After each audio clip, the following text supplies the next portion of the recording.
due to the effects of this materialistic society and the influence of TV shows and Hollywood and Bollywood and social media, disrespecting the parents has become normal. It's become normal for an individual to tell their parents to mind their own business.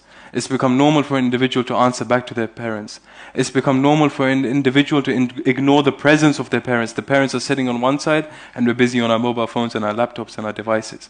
It's become normal for an individual to dismiss the opinions and the suggestions of their parents as if they don't know anything just because we have a few degrees, not realizing the spiritual damage that we're inflicting on ourselves through these thoughts and these actions. And when we die and the veils are lifted from our eyes, فَكَشَفْنَا عَنْكَ غِطَاءَكَ فَبَصَّرُكَ الْيَوْمَ حَدِيدٌ, your vision is piercing sharp on that day. Then we'll realize the effects that these sins and these actions had, that these thoughts and these actions had. May Allah have mercy on Ayatollah Jamaluddin Ghulbayrani.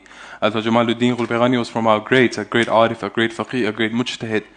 He says that one day I was sitting in the graveyard of Waaldain in Isfahan. In Isfahan there's a graveyard called Waaldain. It's often known as Wadi Salam al-Thani, the second Wadi Salam from Najaf, because of the awliya Allah buried in that graveyard.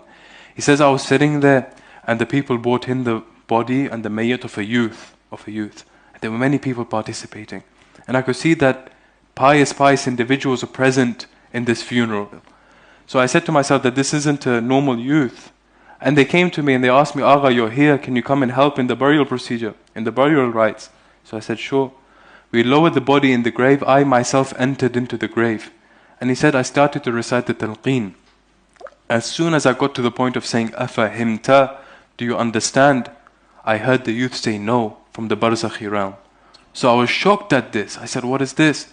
And to add to my amazement, inside the grave, I saw 2 or 3 shaitans dancing and laughing in the grave. So I said, this can't be right. What's going on here? Ayatollah Jamaluddin Ghulbayrani comes out of the grave. He asks, the first question he asks, are the parents of this child alive? They say the mother is over there crying out of the separation. The father is here. He takes the father to a corner and he asks him, this is what I've seen inside the grave. Tell me about your son. He says, my son was a good individual. He was a pious individual. But recently he had started to go to the mosque, the majlis, the masjid, recite namaz and recite majalis himself. And he had started to read a few Islamic books and this and that.